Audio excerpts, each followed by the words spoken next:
Hola, buenas noches. Lunes 16 de marzo, otro capítulo más en nuestro programa aquí en Zatar TV, su canal informativo acerca de los últimos acontecimientos a nivel internacional, especialmente lo que ocurre en Asia Occidental, Medio Oriente y las situaciones que son relativas a esta guerra, sobre todo que se está ocurriendo en este momento y que es bastante compleja. Me encuentro un poco afectado con una gripe, pero el programa lo haremos igual, junto a un enorme y gran destacado analista como es Pablo Jofré Leal. Ustedes ya lo conocen y ahí estaba en pantalla junto a nosotros. Buenas noches, Pablo, gusto saludarte y agradecer que estés aquí con nosotros en Zatar TV. Gracias, Nico. Un gran abrazo a ti y a Elías detrás de la pantalla, ¿no? Un placer estar contigo. Gracias, Pablo. El placer y el honor es mío. Pablo, bueno, está de más que en estos días las noticias sobre los actuales acontecimientos en la agresión sionista norteamericana en contra de la República Islámica de Irán, no solo las noticias vuelan y copan las redes sociales, sino que además una enorme cantidad de fake news que están circulando, que es bueno que hagamos un análisis de esta situación para ir desentrañando la verdad de aquellas mentiras que están en el aire. Y como siempre, el principal y primer mentiroso ha sido Donald Trump, que le ha dicho en reiteradas oportunidades: ya hemos ganado la guerra, hemos destruido todas las capacidades de Irán, ese gobierno dictatorial tiránico pronto será reemplazado, lo dice casi todos los días. Y creo que el diario que mejor resume la respuesta, Pablo, es el Wall Street Journal, que puso un titular que decía: es hora que Donald Trump declare la victoria y se rinda. No sé si lo viste, Pablo. No lo vi, pero indudablemente esa ironía tiene que ver con el hecho cierto que incluso los medios estadounidenses ya no le creen ni lo que reza, ¿no? No. Y permanentemente lo están cuestionando en las conferencias de prensa, donde les mencionan si va a recibir la ayuda de Europa o no, como lo ha exigido, y al mismo tiempo en su megalomanía y en su soberbia dice que Estados Unidos no los necesita, pero al mismo tiempo le exige que se hagan presentes para, según Trump, poder proteger a los petroleros que naveguen por el Golfo Pérsico y transiten después por el Estrecho de Hormuz. Así que indudablemente ese titular obedece precisamente a la constatación que se encuentran con un presidente mitómano, megalómano, pero que indudablemente sigue teniendo el poder. No es alguien que esté a punto de perder la administración, no hay a puertas un impeachment que lo saque de circulación. Es un personaje que controla Estados Unidos y en ese plano es lo peligroso que resulta. Así que creo que más allá de los elementos circunstanciales de una prensa o la entrega de los Oscars, donde hay críticas, o personajes públicos de Estados Unidos que critican permanentemente a Trump, él sigue siendo peligroso, él define el movimiento de las tropas de Estados Unidos, él define si hay sanciones o no hay sanciones, por tanto el poder está en manos de Donald Trump, no está fuera de él. Hay un Congreso timorato, muy medroso, que no ha hecho ninguna jugada que permita avisorar que haya un cambio en lo inmediato respecto a la participación y la acción de Estados Unidos en la guerra contra Irán, en el apoyo a Israel en la agresión contra el Líbano, o en todo lo que está inmerso Estados Unidos, en todos los continentes, ¿no? Así claro. Que en ese plano indudablemente estamos en una situación y absolutamente bajo el arbitrio, bajo la arrogancia y bajo el belicismo de Estados Unidos y aquellos que lo acompañan. Fíjate que también, como tú bien dices, Pablo, el belicismo de aquellos que lo acompañan me resulta doblemente desagradable, odioso. Hoy ha dicho que va a invadir Cuba. Lo publica Russia Today, diciendo que va a tomar Cuba. Tomaré Cuba, dice. Entonces, y que no lo tomó porque estaba primero Irán y tenía que tomar primero Irán para evitar una tercera guerra mundial. O sea, este tipo llega a niveles catastróficos de una impudicia salvaje a la hora de mentir, que realmente, para poder desentrañar esto, porque muchos dirán, bueno, son informaciones de un lado, informaciones de otro, perfecto. Pero si vamos analizando, fíjate,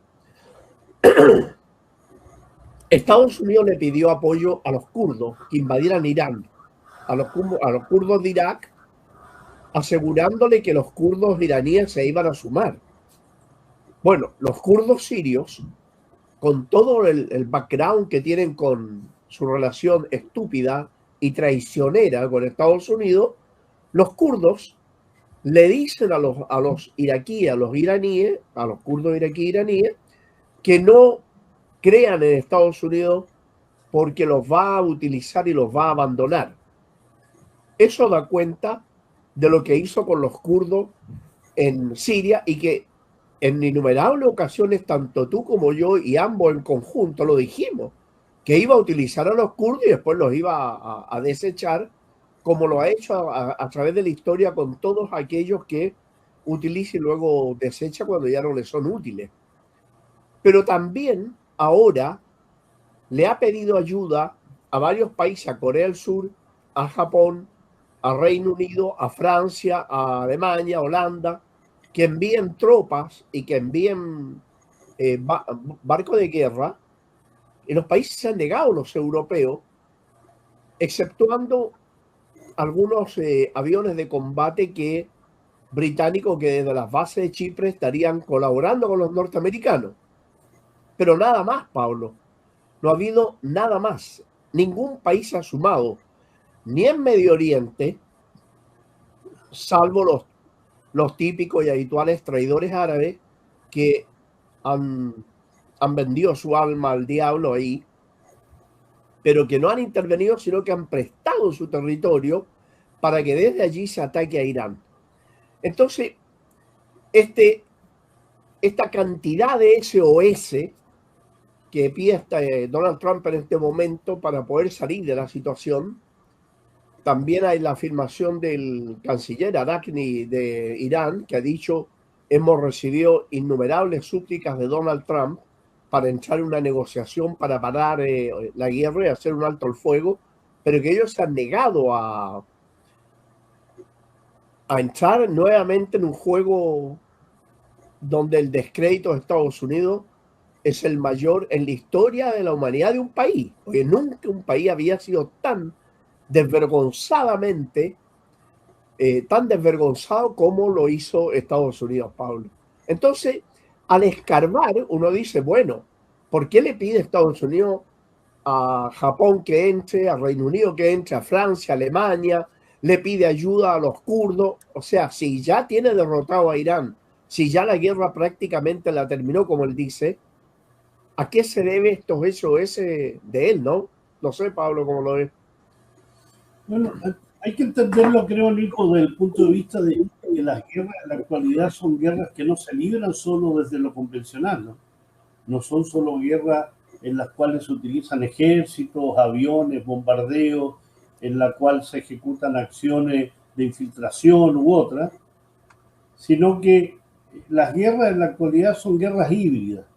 Es decir, son guerras en las cuales los países que agreden utilizan otras estrategias también. Y una de esas es la mediática, es la comunicacional, es la política, es la diplomática, es la cibernética, son las guerras de asesinatos selectivos, ¿no? Es decir, asesinar a científicos, asesinar a políticos determinados, como lo han hecho con Seyed Ali Khamenei. Y la guerra cibernética es otra desde el punto de vista de cómo atacar las instalaciones petroleras, las instalaciones nucleares, otra a través de virus y otros elementos. Y parte importante de lo que tú estás diciendo tiene que ver con lo mediático. En la medida que yo contamino permanentemente a los medios de información occidentales, lo que hago es generar una propagación de falsedades, una propagación de una mirada que es absolutamente contraria a lo que es la realidad. Es decir, Trump no ha pasado día en que no hable de que Irán está derrotado, que va a ocupar muy pronto, que va a ocupar la isla de Har, que va a generar esto, que no necesita a los europeos y después les dice que tienen que apoyar este esfuerzo porque Estados Unidos lo ayudó con Ucrania, trae naves de guerra desde el Pacífico. Yo no creo que en ese sentido ni Japón, ni Corea del Sur, ni Taiwán van a poner tropas para combatir a Irán. Lo que sostiene es lo que ha sido siempre las guerras de Estados Unidos, el pago de la factura. Es decir, cómo financiar una guerra que le cuesta más de $1.000 millones diarios. Claro. ¿Sí? Estamos hablando que en 16 días eso ya supera los $16.000 millones en un país que tiene problemas económicos como Estados Unidos, claro, que tiene un déficit fiscal enorme. Por tanto, ahí vienen las exigencias, porque además está absolutamente trabado el elemento energético, pero no para Estados Unidos. Ese también es otro punto importante. Estados Unidos no sufre la carencia de petróleo. No. Y eso lo unimos con lo que significó el ataque a Venezuela, y lo que significa el control también de parte de la riqueza venezolana, o lo que ha significado el incremento de la venta de petróleo de Venezuela a Estados Unidos. Entonces, todo eso está unido, pero en el fondo lo que le está diciendo Washington a los europeos es: ustedes se ven afectados por el no tránsito del petróleo. Ustedes van a tener dificultades, por lo tanto, pongan armas, pongan naves de guerra, pongan aviones y paguen la factura también, porque yo no puedo mantener esta guerra, que además es una guerra de Israel. Claro. Igual Estados Unidos actúa como su testaferro. Marco Rubio lo dijo con claridad.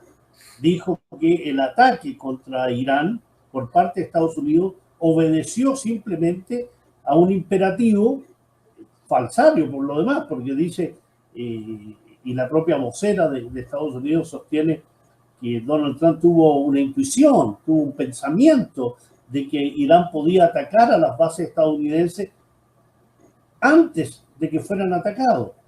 Por tanto, atacan en función de que si atacaba Israel, entonces iba a haber una respuesta de Irán a las bases militares, cosa que fue efectiva, porque Irán ya lo había dicho, no era una sorpresa, fue una política establecida. Ustedes me atacan, y si me ataca Estados Unidos, y si me ataca Israel, lo que yo voy a hacer es tener como blanco, como elementos a atacar a las bases estadounidenses en la zona del Golfo Pérsico, en los países ribereños.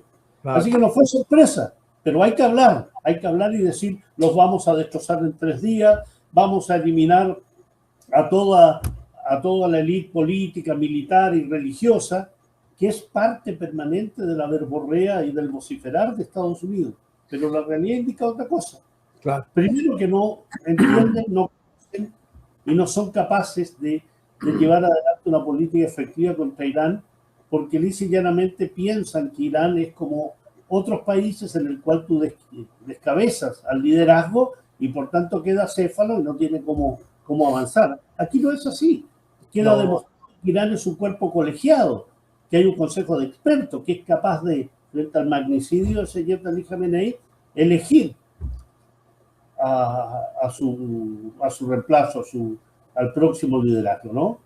Además, Khamenei es el liderazgo que ya se venía perfilando desde el 2009, ya se hablaba de él, y por tanto eso es tampoco entender.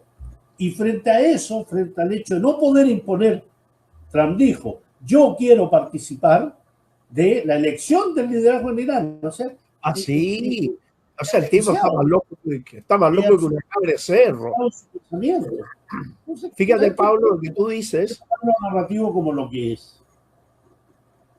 Es tan interesante lo que tú dices, Pablo, y tú mencionas algo que me lleva a pensar en la opinión pública interna norteamericana, que también esa es otra batalla que él la está perdiendo, que el lobby sionista y el belicismo, el complejo militar industrial, todo que maneja la política norteamericana, está perdiendo la batalla interna. La población norteamericana por primera vez se está rebelando. Incluso aparecen manifestaciones con pancarta que dicen mucho: no más guerra por cuenta de Israel. Incluso no más sangre americana por Israel, en fin. También varios senadores en el parlamento yanqui, ellos dijeron que no podía ser, que tenían ellos 52 millones de pobres, gente que no tenía atención médica, y le regalaban 30.000 millones de dólares al año al Estado de Israel. ¿A título de qué? Entonces, si tú te das cuenta, la votación, por primera vez en la historia, fue 52-48. No sé si te fijaste en ese detalle. Que jamás en algo que tuviera que ver la entidad criminal, la diferencia en voto iba a ser tan corta. Entonces también están perdiendo la batalla interna, porque ya el ciudadano norteamericano no quiere seguir siendo utilizado por cuenta del Estado de Israel, menos aún en un contexto muy grave como era el caso Epstein. Y de hecho ya se tiende a hablar, y en los comunicados iraníes tú lo podrás leer en reiteradas oportunidades, que hablan de la coalición Epstein, ¿no? O sea, querían tapar un escándalo gigantesco que realmente no se debe tapar, no solo por Irán, no solo por la guerra, sino que por lo que implica que innumerables jefes de Estado, políticos destacados en el mundo, hayan estado metidos en orgías con niñas y niños chicos, donde incluso se sacrificaron niños. Entonces se estaba llegando a un nivel de pudrición del occidente, que también está revelando a la opinión pública norteamericana. Por ese lado, también el día de ayer, la noticia salió hoy, en medio de la guerra, en medio de los misilazos, Pablo, se empezó a manifestar la población sionista de colonos en contra de la guerra.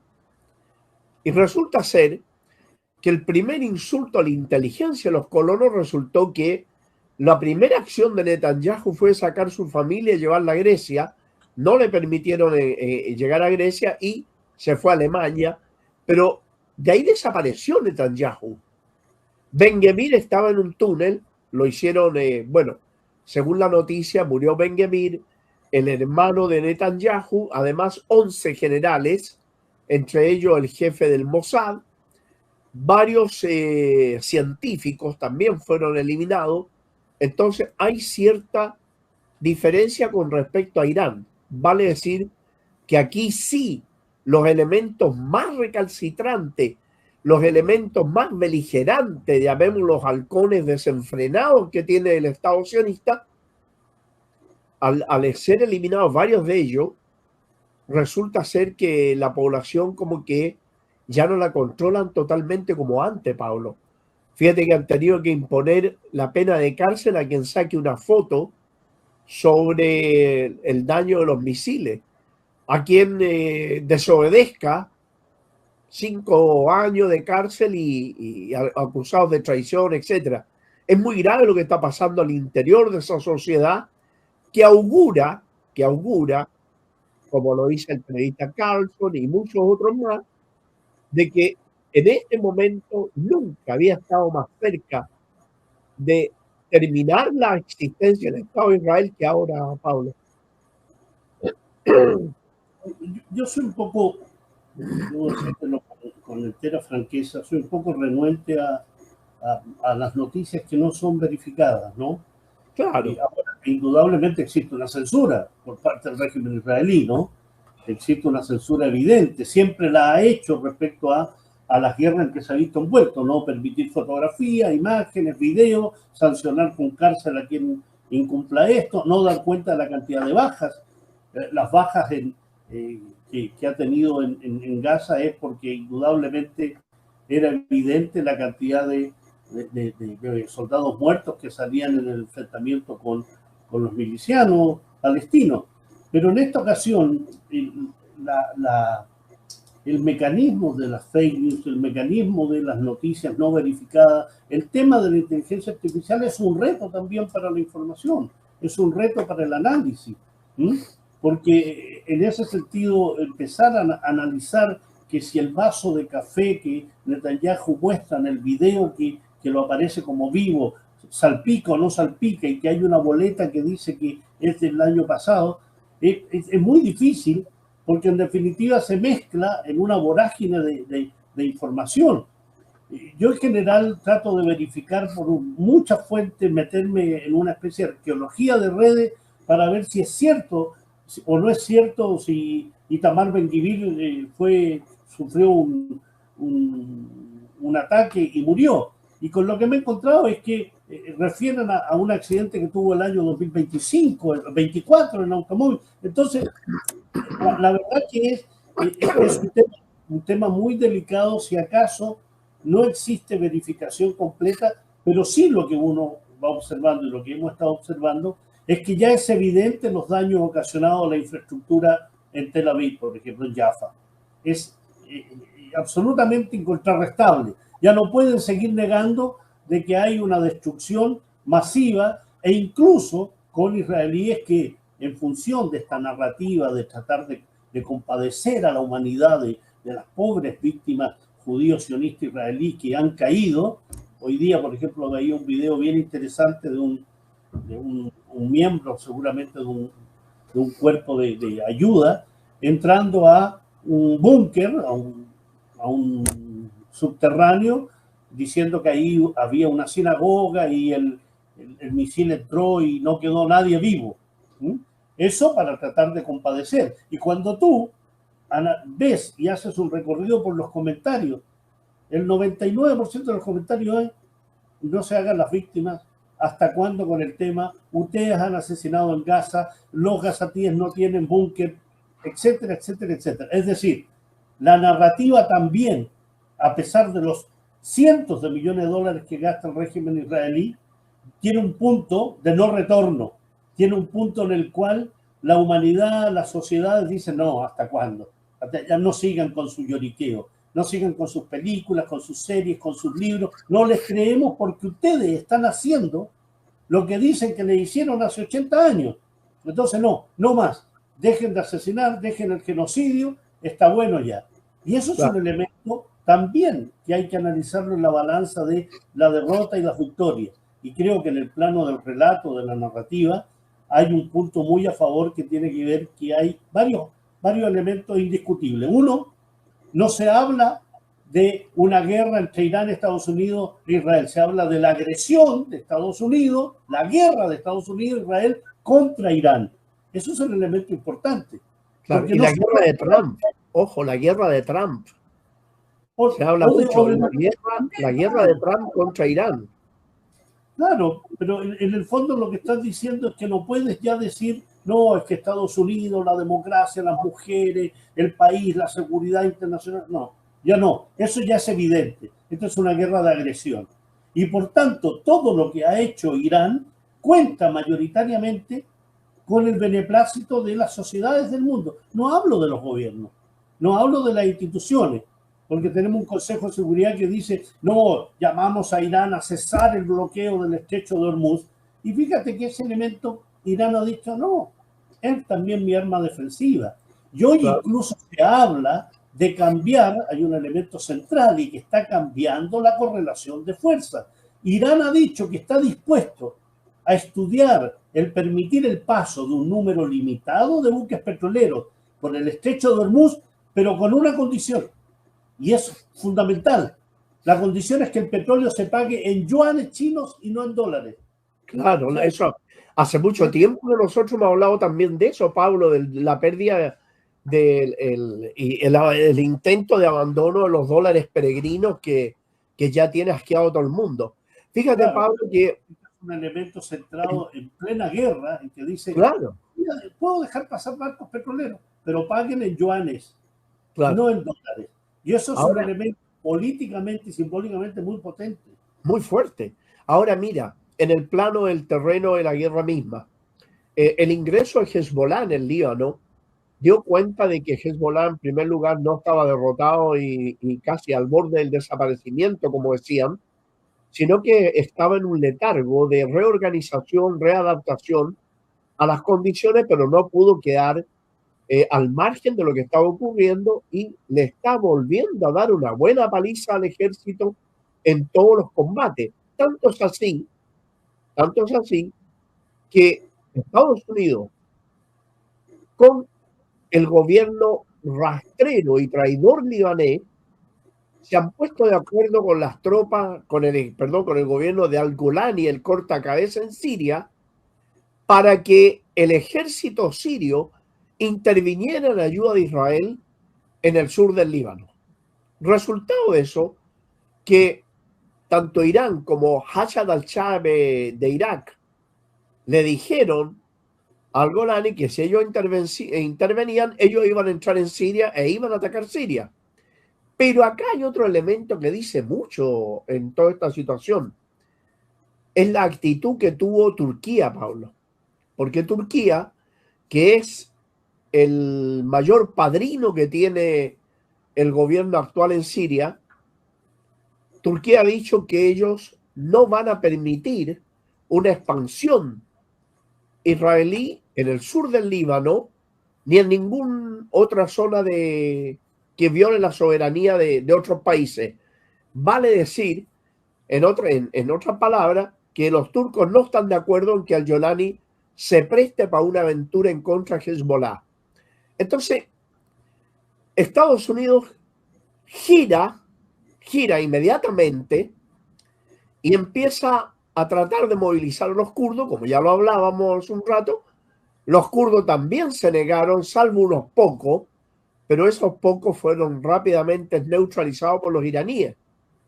Entonces, también, fíjate, dentro de toda la situación general, Pablo, una de las cuestiones importantes aquí es que los países árabes que pagaban y mantenían las bases militares norteamericanas en su territorio como una forma de defenderse, resulta que lo que le está diciendo la guerra es que Estados Unidos no se puede defender a sí mismo, mal podría defenderlos a ellos. Y ya hay también una seria discusión al respecto, Pablo. Entonces creo que después de esta guerra va a haber un cambio geopolítico muy grande, el cuestionamiento del dominio norteamericano también va a ser grande, y me es llamativo y me es bastante preocupante cuando Donald Trump el día de hoy dice que se va a tomar Cuba. Entonces significa eso que definitivamente el patio trasero que ellos denominan América Latina va a estar bajo el dominio norteamericano, porque no veo en América Latina ninguna fuerza que pueda oponerse al poder militar norteamericano, Paulo. Bueno, Trump viene hablando hace tiempo de este tema de Cuba, ¿no? Y asegura la idea precisa que ha señalado es que él podría optar por una toma de control amistosa de Cuba, es como lo denomina, ¿no? Claro. Una toma amistosa de Cuba. Claro. Y uno se pregunta, ¿y qué es una toma amistosa? Está negociando con Díaz-Canel, le va a decir al mundo que se levante y que le pida por favor a Díaz-Canel que deje el gobierno. O sea, la única forma de tomar Cuba es hacer lo que hace con los procesos de invasión, de desestabilización. ¿Cómo lo podría hacer? No, a pesar de todas las dificultades que que tiene Cuba, económica, indudable. Está pasando un momento muy delicado, muy delicado, muy complejo, a pesar del término tan de perogrullo, pero es con cortes de luz, con problemas de suministro de alimentos, con temas relacionados con el petróleo, que significa Cuba no tiene ríos torrentosos que permitan tener hidroeléctrica, entonces tiene termoeléctrica y tiene indudablemente centrales que se mueven con petróleo. Y ese petróleo era suministrado por Venezuela. Venezuela está en una situación también difícil. México también ha tenido dificultades desde el punto de vista de las amenazas de Estados Unidos. Es decir, se quiere asfixiar completamente a la República de Cuba. Y se le quiere asfixiar de la manera más vil, más criminal que puede existir, que es vía alimentos, vía fármacos, vía combustible, paralizar al país. Eso es lo que quiere, y lo ha dicho, no es que uno se imagine eso, lo ha dicho con todas sus letras. Lo que queremos es asfixiar la economía cubana para que en definitiva podamos tomar amistosamente el control de Cuba. Y en eso son apoyados por la gusanería miamense, tal como eran asusados por los escuálidos venezolanos en Miami respecto a pedir y gritar con bandera estadounidense, llamar a los Marines para que invadieran su país. O sea, y lo mismo podemos establecer si tomamos en consideración a todos esos expatriados iraníes, ¿ya? Que también allí en Francia o en Estados Unidos, con banderitas de la monarquía y acompañados de banderas de Israel, le piden a Estados Unidos que invada su país. Esos traidores, la gusanería, los escuálidos y estos monárquicos, representan también lo más execrable que pueda tener una sociedad. En este caso, menos mal que no están en su país, ¿no? Porque indudablemente serían la quinta columna. Serían una quinta columna. Pero son los mismos que después el gobierno de Trump los anda buscando para echarlo por cualquier consideración, por considerarlos ciudadanos de segunda clase cuando son ciudadanos, o cuando son migrantes sin sus papeles al día, echarlos por inmigrantes. Entonces, en ese plano, en forma indudable, lo que hay aquí es una acción que combina diversos elementos políticos, diplomáticos, económicos, financieros, el punto de vista militar, el punto de vista tecnológico, de negarle la sal y el agua a Cuba, de negarle la sal y agua a Venezuela en su momento, generar la misma política con la República Islámica de Irán. Y en ese plano que te menciono, surge la interrogante, si acaso no es mejor que los países que son agredidos, que son perseguidos, que son absolutamente agredidos por Estados Unidos, quizás esos países llegarían al momento, es mejor que tengan armas nucleares, tal como los tiene Corea del Norte, de tal forma que te mantengas bien alejado de mi frontera y bien alejado de mi mar territorial. ¿Qué es lo que ha sucedido con Corea del Norte? ¿No? Saben que tiene armamento nuclear y saben que no se puede jugar con eso.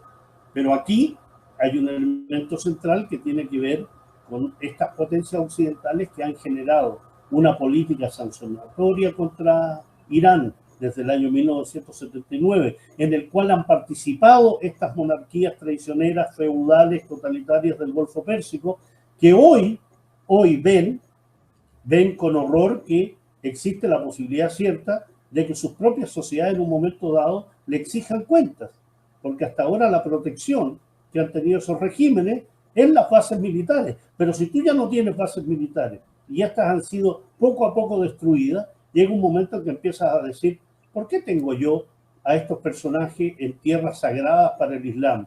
¿Por qué están en Arabia Saudí? ¿Por qué están en los Emiratos? ¿Por qué están en Bahrein? ¿Por qué están en Kuwait? ¿Para qué los necesitamos? Para proteger a las monarquías, si no han sido capaces de defender ni siquiera sus bases, ¿no? Así que en ese plano coincido contigo, hay un posterior a esta guerra que ojalá termine, porque indudablemente Irán sufre daños considerables, pero Irán es muy claro, eso es un deseo muy personal, pero Irán es muy claro en decir, yo no estoy pidiendo negociación, ni estoy pidiendo cese al fuego. Y puedo seguir en esta guerra prolongadamente porque no soy yo el que ha agredido.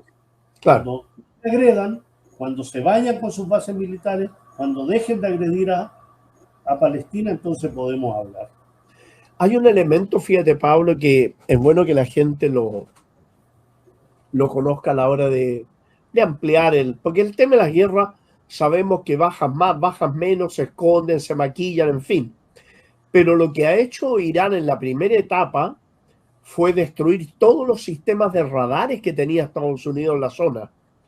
La mayoría de los sistemas, el escudo, los Patriot, el SAD y todos estos sistemas de radares, casi todos se los destruyó Irán. Están pidiendo que Corea del Sur, que ya desmanteló un radar, se lo envíe a la zona, porque en otras palabras están medio ciegos. Por eso es que Irán ahora ha dicho, ahora comenzaremos a ocupar el armamento que ustedes ni siquiera se lo imaginan. Y claro, y de hecho han aparecido, por Pablo, misiles de 1 y 2 toneladas, donde han destruido búnkeres, han destruido de todo. Y es lo que yo te decía en un comienzo, que la población está saliendo a pedir que la guerra la termine ni un cambio de gobierno al interior del estado infanticida. Entonces, el tema es que después de esta guerra el mundo no va a ser igual, Pablo. El mundo no va a ser el mismo. No lo va a ser porque ya la gente conoce lo que es el sionismo y conoce lo que es el Estado criminal. El pueblo norteamericano no quiere seguir apoyando al Estado de Israel, no lo quiere seguir apoyando. Y por otro lado, los pueblos se dieron cuenta de que en esta guerra el único que gana, fíjate, es Estados Unidos. Porque más allá, fíjate, de toda la destrucción, de su armamento, todo eso, que para ellos le da lo mismo, porque los fabricantes de armas en Estados Unidos son privados. El Estado le paga a los privados, les paga el armamento, ¿no? Es un negocio que ellos tienen. Pero resulta ser que el aumento del precio del petróleo lo están aprovechando los enormes consorcios norteamericanos que venden petróleo. Entonces, eso significó algo importantísimo, que los europeos esta vez no cayeron en el juego norteamericano y no corrieron a meterse en una avalancha de apoyo militar a Estados Unidos porque se dieron cuenta que estaban jugando en contra de sus propios intereses. En la medida que esta guerra se prolonga, en la medida que se va agravando, entonces los europeos van a seguir en una precarización de la vida de sus pueblos, que ojo, vamos a ver qué pasa con las próximas elecciones que hay en Europa. Ya vemos que todos los gobiernos europeos están siendo cuestionados, partiendo por el belga, el español, el italiano, que también el gobierno italiano se abstuvo. Entonces, Estados Unidos ha tenido que amenazar a la OTAN.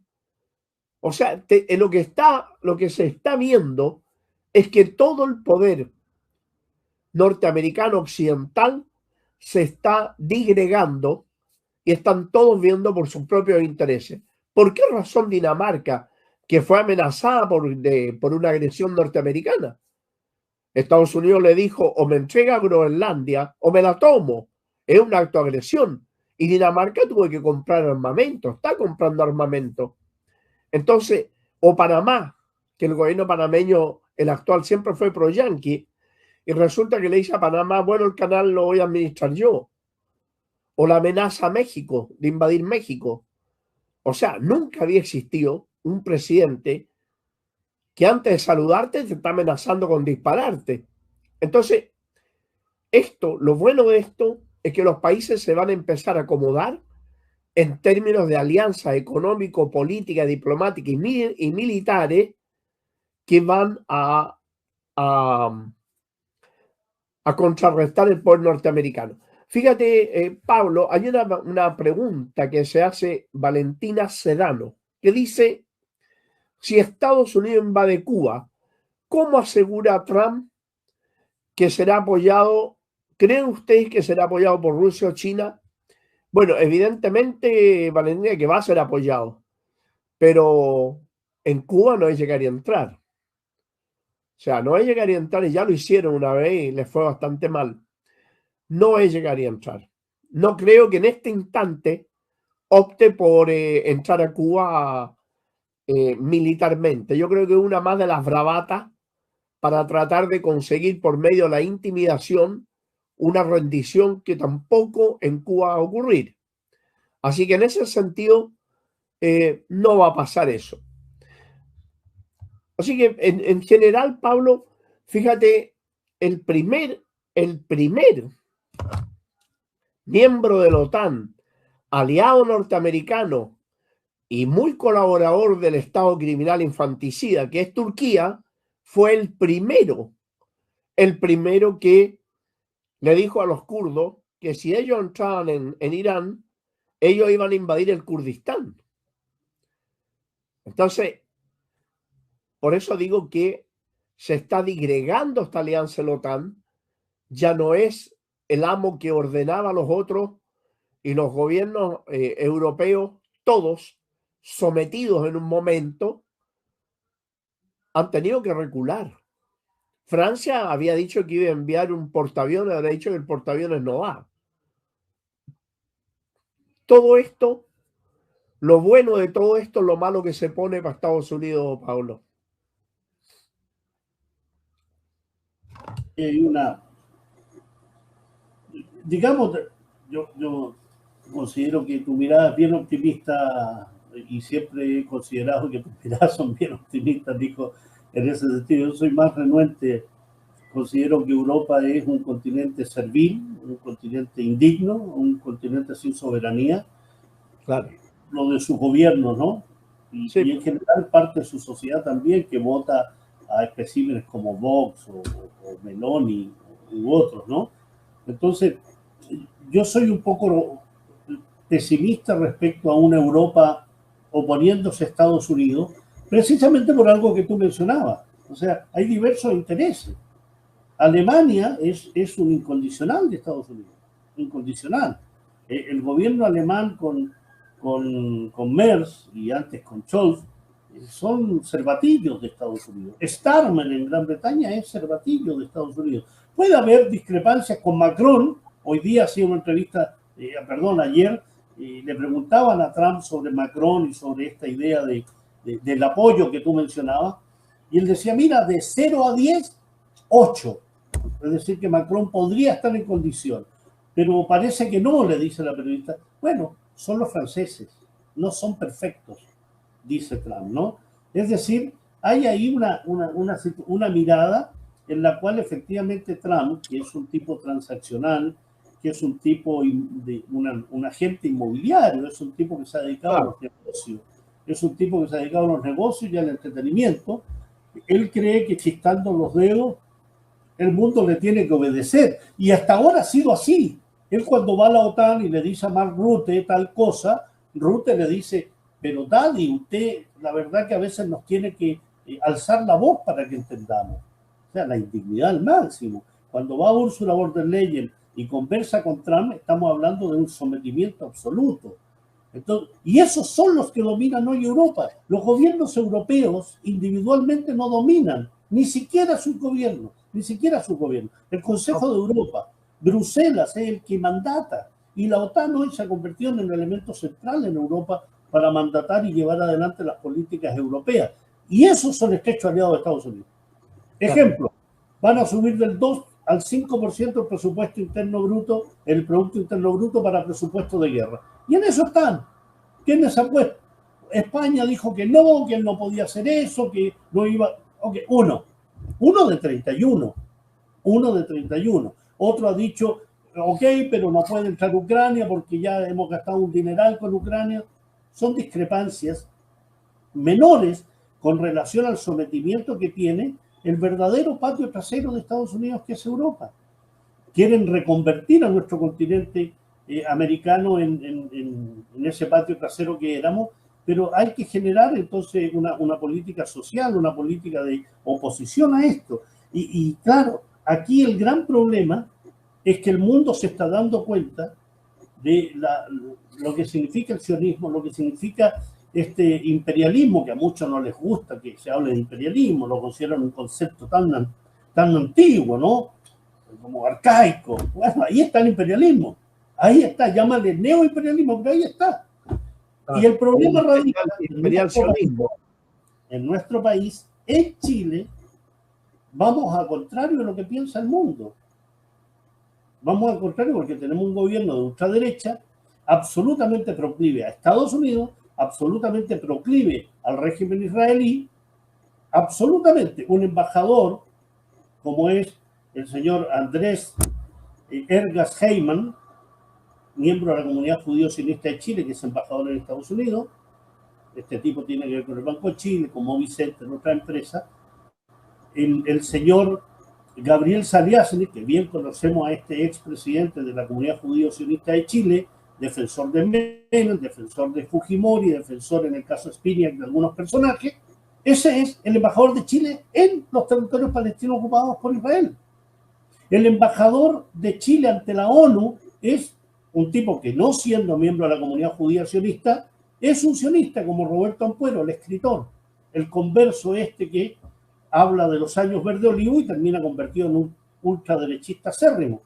El principal asesor en política internacional de José Kast es Eitan Bloch, ex asesor de Gil Arciel, embajador israelí en Chile, ex asesor de Gabriel Silver, el principal lobista de empresas israelíes en Chile, casado con Loreto Carvajal, senadora del PPD y una de las principales también impulsoras de la alianza con Israel. O sea, vamos completamente al contrario del mundo. Hay que deshacerse de las relaciones con el sionismo.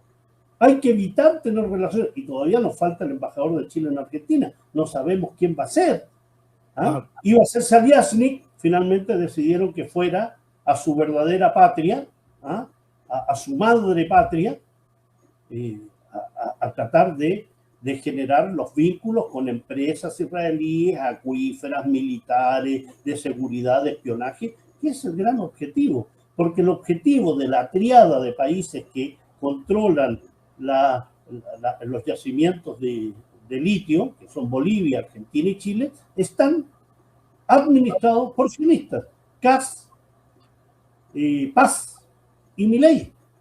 Claro. Es decir, imagínate cómo está la situación, que vamos a contrapelo y vamos a tener enormes problemas porque estos gobiernos pro-sionistas van a significar un acercamiento enorme con el régimen genocida. No va a haber cuestionamiento, se va a terminar las relaciones con Venezuela y con Cuba, se va a impulsar una agenda pro-Estados Unidos que nos va a traer además problemas con China, porque China es el principal socio comercial de Chile.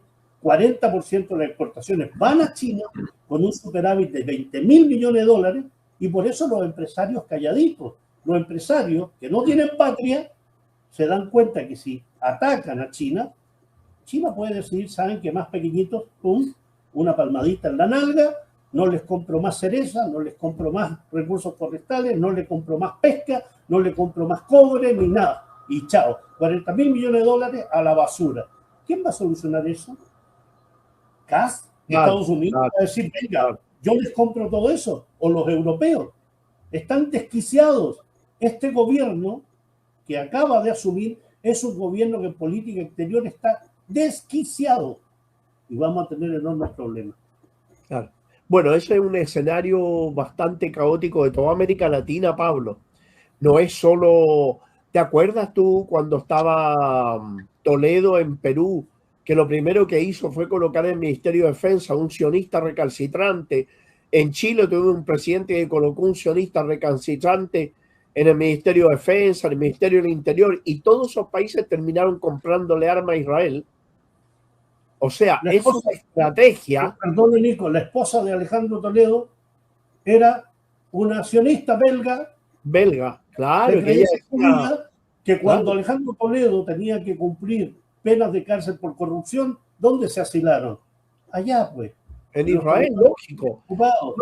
Pero eso te digo, es la táctica, la estrategia de Israel es dominar la política de uno y otro lado, meter gente, todos los medios de difusión que han sabido durante decenas de años de cooptarlos, comprarlos, mantenerlos, tú bien sabes que en China han comprado bastantes medios de difusión, entonces le forman la imagen a la gente que ellos quieren impulsar a cargos de importancia y después los utilizan en favor del Estado sionista infanticida. Entonces, desgraciadamente, Pablo, a diferencia de Europa, a diferencia de lo que ocurre en Asia, en América Latina, recién después de la guerra de Gaza, la gente se ha dado cuenta de lo que es el sionismo. La gente ha empezado a aprender sobre el sionismo, a darse cuenta de lo que es el sionismo, que el sionismo nos manejaba hace mucho tiempo, Pablo. Fíjate que hay un dicho en Chile que dice, el diablo metió la cola, y yo veo en tu pantalla que el gato metió la cola. ¿Ah? ¿Cómo se ese Putin? Estás muteado, Pablo. Sigue Sí, muteado. Me acompaña ahí en las charlas, le gusta ahí. Ahí nos dice Valentina quién era, ¿no? Elian Carr, justamente, la sionista esposa del entreguista Toledo. Me acuerdo muy bien, en ese tiempo viajé a lo menos un par de veces a Perú y la presencia israelí era enorme y los millones de dólares robados se los llevó precisamente a Israel. Pero tú te has dado cuenta también que todas las estafas a nivel mundial, Madoff en Estados Unidos, este tipo de apellido Ventura que la hizo años atrás en Chile, todo se van a esconder Israel. ¿Te has dado cuenta de eso? Claro, Mauricio Israel, el estafador. Ah, ¿verdad? También ese. Aquí no tenemos la televisión pontificando y defendiendo al régimen genocida. Claro. Nuestro país permite que especímenes de esta categoría malsana y despreciable estén pontificando por televisión. Y tú hablabas de los medios de comunicación. O sea, The Clinic fue comprado, mira, precisamente por Jorge Ergas Heyman, hermano de Andrés Ergas Heyman, el embajador de Chile en Estados Unidos. Y The Clinic dejó de ser lo que era, simplemente se convierte en un elemento más que pasa por la prensa chilena, ¿no?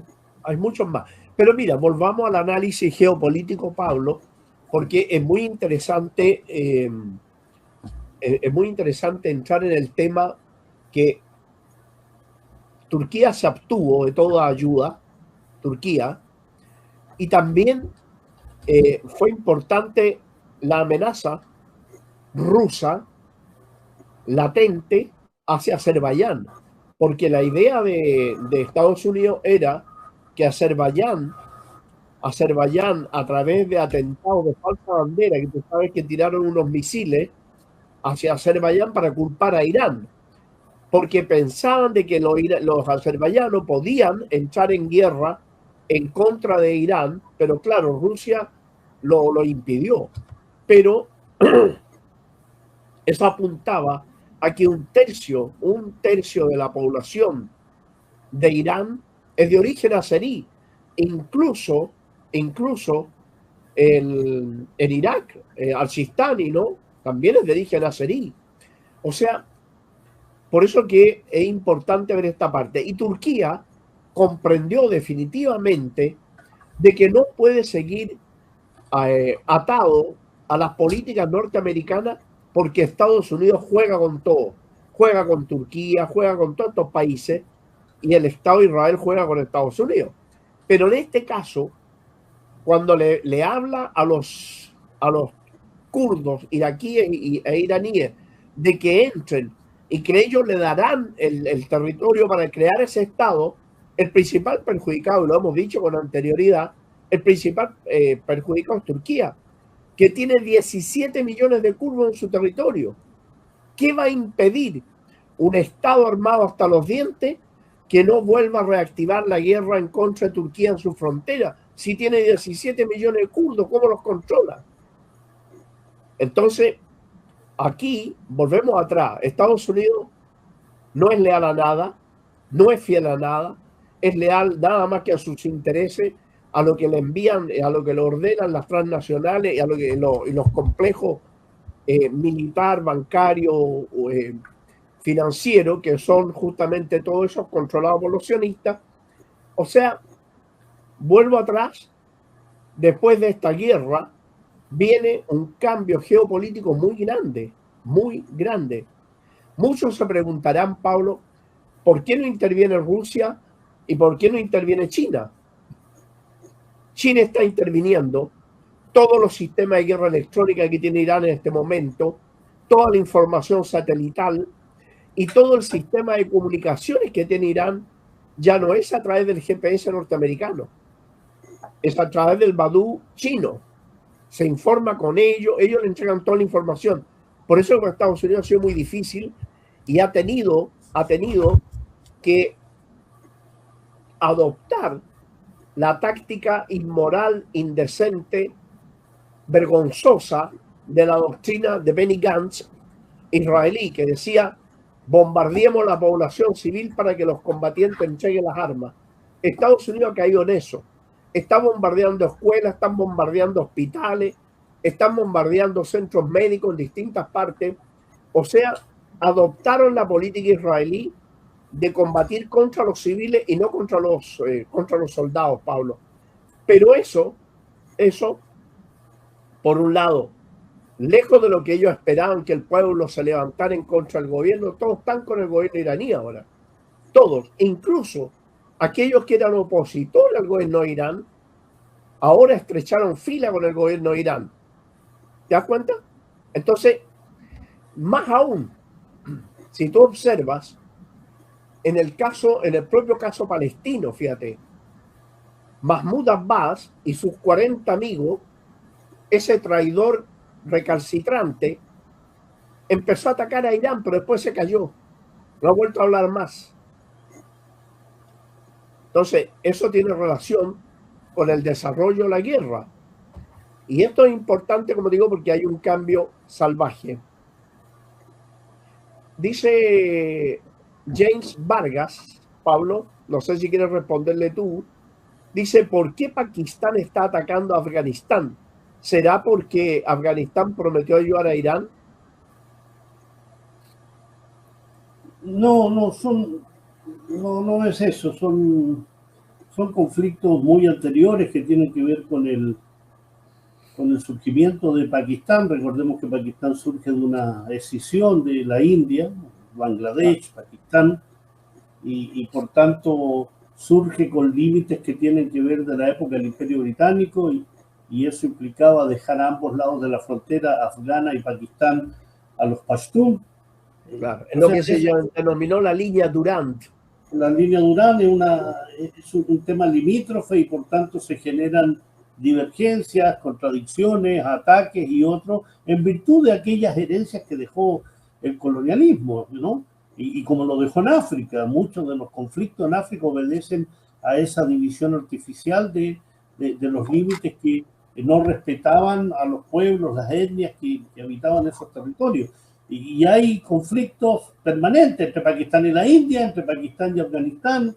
Hay acusaciones de bases terroristas en uno y otro lado. El mismo Irán tuvo un conflicto con Pakistán el año pasado en virtud del uso de cierta zona del territorio pakistaní para atacar la zona oeste de la zona oriental de Irán, que significó el lanzamiento de unos misiles que terminaron con ese grupo terrorista. Irán le pidió las disculpas respectivas a Pakistán, se entendió y se acabó el tema. Son partes componentes de mucho conflicto. En la época de Al Qaeda, por ejemplo, en Afganistán, había un apoyo sostenido de cierto sector del Punjab pakistaní a esos grupos más fundamentalistas. O sea, hay ahí una serie de elementos que el colonialismo atizó aún más, precisamente bajo la doctrina del dividir para gobernar. Así que es eso, ¿no?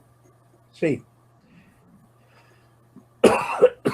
Si ustedes observan los mapas de África y observan los mapas de Medio Oriente, ustedes van a ver que las líneas divisorias son hechas con una regla, sin respetar ni un tema antropológico, cultural, étnico, racial, nada. Simplemente esto es para ti, esto es para mí. Así fue la división de Asia Occidental y Asia Central que hizo el Imperio Británico y el Imperio Francés. Entonces, todas estas luchas ahora obedecen justamente a estos resabios de ese imperio anterior. Afganistán no ha prometido apoyar a Irán, pero sí Afganistán es enemigo de Estados Unidos. A Estados Unidos tiene 40.000 millones de dólares afganos que se niega a devolverlo y no los va a devolver porque la esencia de ese país es el ladrones. Así que en ese sentido, todas estas guerras se van a desaparecer y todas estas confrontaciones cuando se saque definitivamente Estados Unidos de Asia Occidental y de Asia Central, porque la verdad lo veo muy difícil que se puedan sostener los pueblos. Pablo, yo sé que tú tienes un compromiso.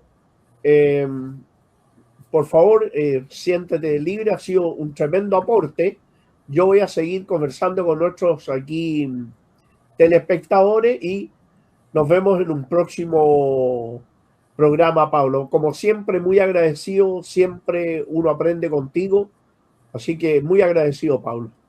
Gracias, Nico, gracias al canal y solo estar pendiente, informando y un llamado responsable también a tus televidentes, que efectivamente lo que transmitamos sea aquello que podamos verificar, o si no se convierte en una bola de nieve que dificulta lo que es verdad y lo que no es verdad.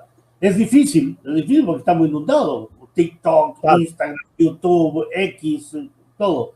Pero se puede, ¿no? Así que en ese plano un gran saludo y precisamente este canal permite aventurarse por esa línea de estar informado de aquello que no se informa. Así que un placer, como siempre, Nico, un abrazo muy potente y felicitaciones por